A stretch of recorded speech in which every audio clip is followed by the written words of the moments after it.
Bismillahirrahmanirrahim. Assalamualaikum warahmatullahi wabarakatuh. Alhamdulillahirabbil alamin. Wassalatu wassalamu ala asyrofil anbiya'i wal mursalin sayyidina Muhammadin wa ala alihi washabihi ajmain, amma ba'du.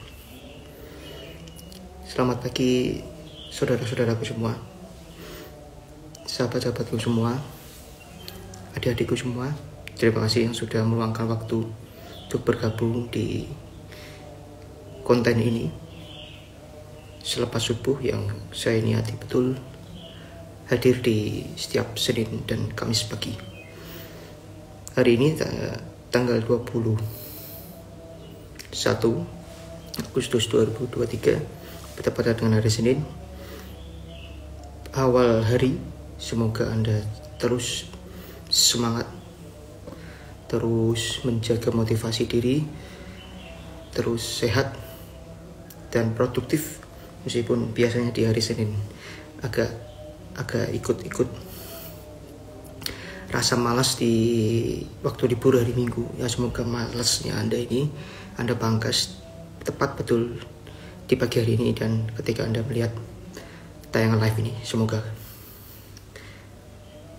tentunya kalau Anda menyimak konten saya kemarin di pembahasan elemen struktur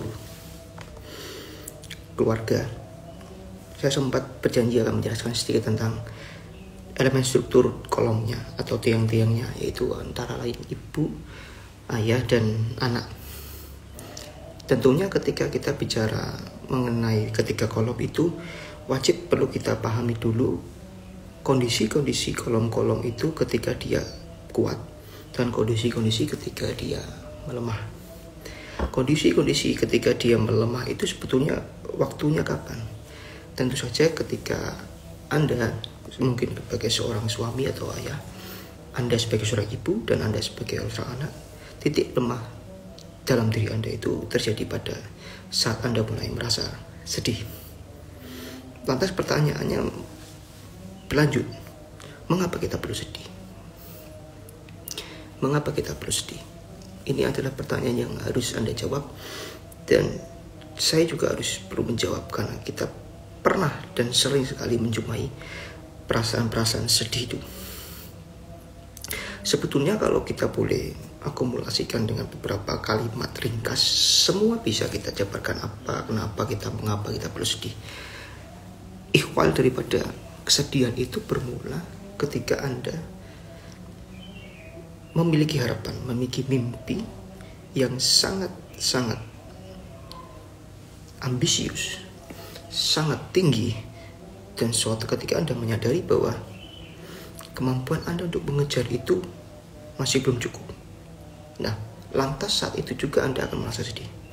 Artinya kesedihan itu hadir ketika Anda betul-betul memahami bahwa harapan Anda itu terlalu besar ekspektasinya dan kemampuan Anda belum mencukupi untuk mengejar ekspektasi itu, sehingga Anda mulai sedih.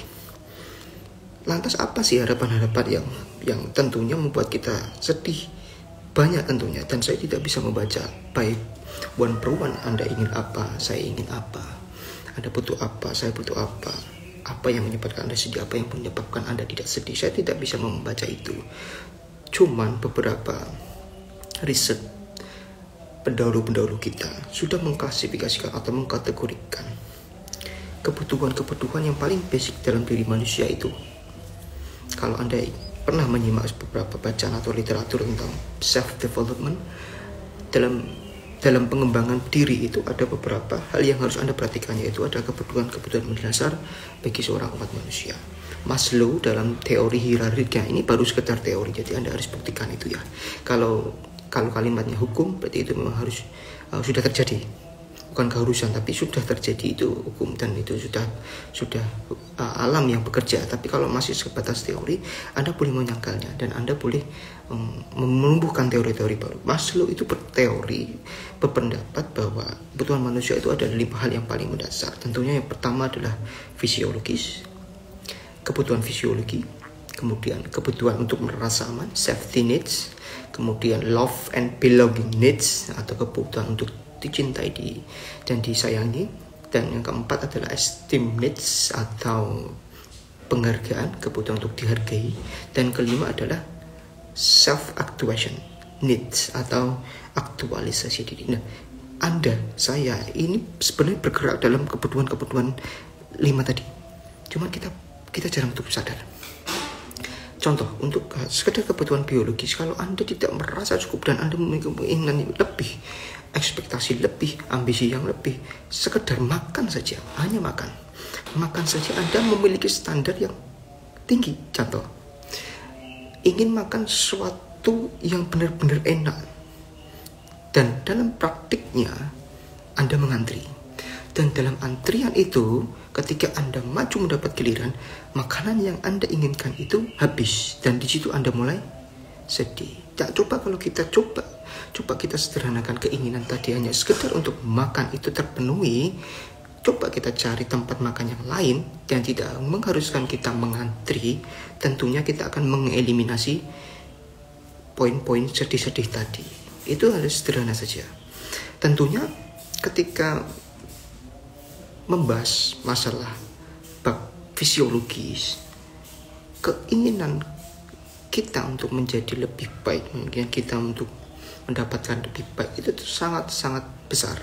Maka dari itu saya pribadi menganjurkan kepada Anda, jika Anda ingin mengurangi rasa sedih Anda, bergerak dalam hal yang basic, hal yang dasar. Misal yang saya contohkan tadi, ketika makan tidak harus makan dengan tempat itu.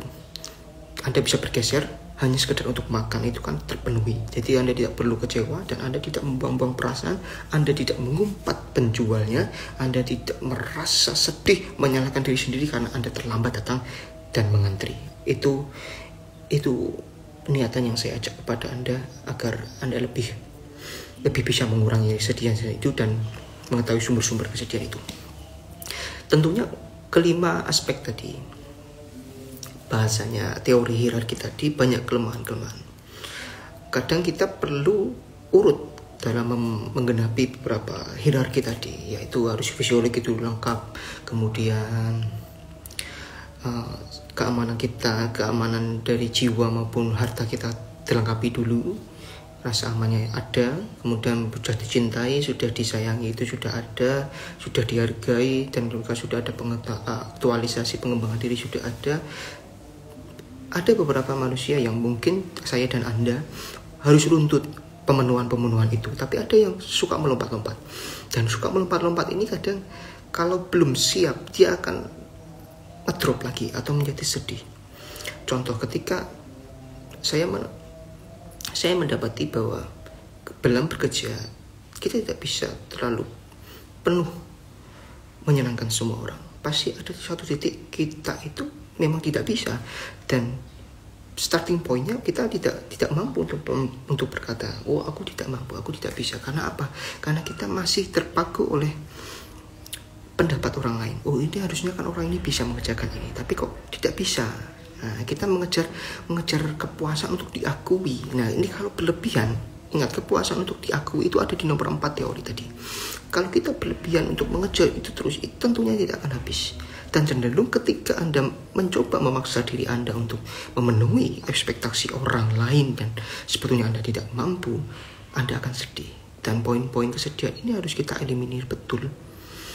Karena mungkin ketika Anda mengerjakan sesuatu itu Anda sudah tidak bisa atau tidak memiliki waktu istirahat yang cukup. Kita kembali ke poin satu di teori yang satu, yaitu faktor psikologi need. Itu kan bisa saja makan, bisa minum, bisa kita bernafas, bisa kita memiliki waktu istirahat cukup. Ketika Anda kadang merasa mungkin safety need, mungkin untuk kebutuhan fisiologi Anda sudah merasa mampu, tapi ketika ada beberapa pekerjaan yang harus Anda selesaikan dan Anda tidak bisa menolak, lambat laun waktu Anda untuk istirahat berkurang. Artinya untuk tatanan yang paling bawah sendiri, kebutuhan fisiologis Anda di waktu istirahat Anda menjadi berkurang. Dan kalau menjadi berkurang, Anda akan stres sendiri dengan pekerjaan Anda. Mari kita bersama-sama secara bertahap lengkapi dulu. Ketika Anda sudah memenuhi waktu istirahat yang cukup, makan yang cukup, makan yang tidak terlalu mewah, sederhananya makan saja. Kalau itu sudah terpenuhi dalam hal yang basic saja, skala mini saja, sudah tidak perlu yang terlalu tinggi. Masalahnya adalah kita terlalu ambisi untuk meraih hal-hal yang tinggi, dan ketika kita paham bahwa diri kita tidak mampu mengarah ke sana, kita mulai sedih. Maka dari itu, mari kita sama-sama sederhanakan kelima kebutuhan dasar yang diteorikan secara berurutan oleh Maslow tadi. Ya, semoga cocok dengan Anda dan saya, dan mari kita sama-sama tidak terlalu ambisius untuk pemenuhan basic tadi. Tentunya saya memiliki cerita dalam waktu-waktu yang lalu, saat mulai untuk melamar pekerjaan. Jadi saya mendapat pesan dari salah seorang dosen, cobalah masuk ke tempat pekerjaan ini. Tujuannya tentu adalah mempercantik CV atau kurikulum vitae. Dan ternyata setelah saya pahami betul, CV atau kurikulum vitae ini memang menceritakan sejarah-sejarah atau pengalaman kerja atau pencapaian kita. Tapi sebetulnya lebih dari itu. CV itu adalah suatu skrip atau suatu storyboard hidup Anda. Seberapa jauh Anda mampu mengembangkan diri dengan koridor yang positif. Dan Anda harus mengingat betul di tempat ini, di pekerjaan ini, Anda harus memberikan citra dan produktivitas yang terbaik. Ternyata CV itu fungsinya seperti itu. Artinya, coba kita bayangkan, kita memiliki pengalaman kerja yang banyak, pencapaian kerja kita yang luar biasa, bagus semua, tidak ada celah untuk kesalahan sedikit pun, misalnya seperti itu. Mari kita bayangkan, ketika kita dalam mengejar hal tersebut, ambisi tersebut, kita terlalu berlebihan, terlalu ambisius hanya sekedar untuk mempercantik CV saja, tanpa kita mengesampingkan kejujuran diri, tentu itu akan mubazir. Akhir-akhir ini saya sering membayangkan bahwa kehidupan nanti di akhirat, misal kita dipertontonkan satu CCTV yang di situ ada diri kita saat kita sedang beraktivitas di dunia, saat kita masih hidup. Ada beberapa hal-hal yang mungkin membuat kita malu melakukannya.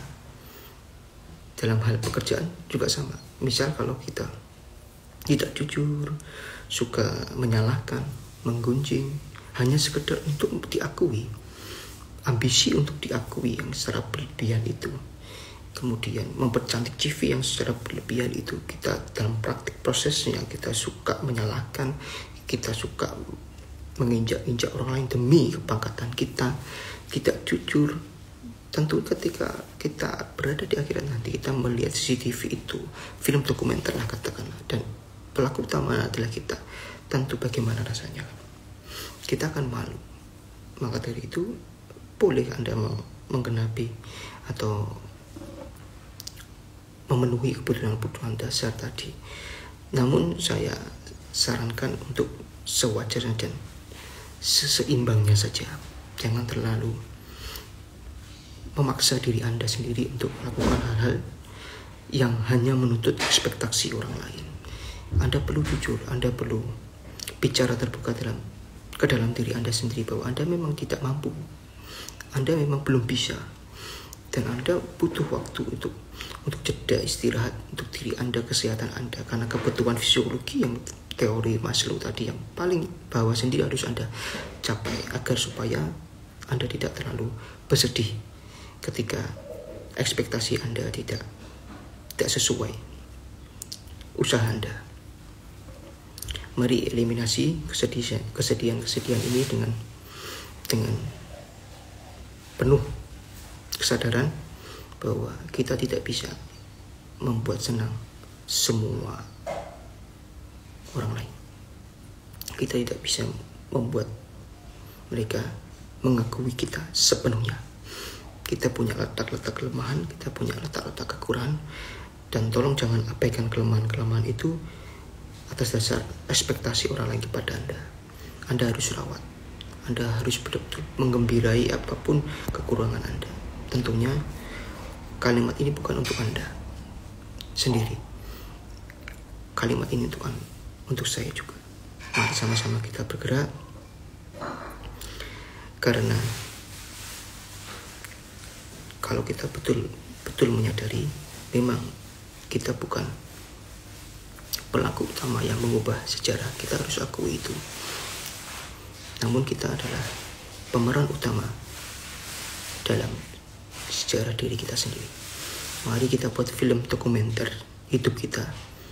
Nantinya ketika dinonton tidak memalukan, membanggakan, menggembirakan, dan tentunya dengan kalimat-kalimat dan perilaku perilaku kita yang positif dalam kesehariannya.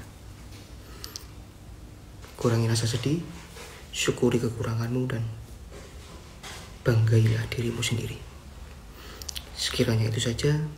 Terima kasih yang sudah bergabung. Semoga sehari Senin ini menjadi keberkahan bagi kita semua. Cintai dirimu, akui kekuranganmu, berdamailah dengan dirimu sendiri. Insya Allah sedihmu itu akan berkurang, berangsur-angsur menghilang. Sekian dari saya, kurang lebihnya mohon maaf. Selamat pagi. Wassalamualaikum warahmatullahi wabarakatuh. Salam rahayu, rahayu, rahayu.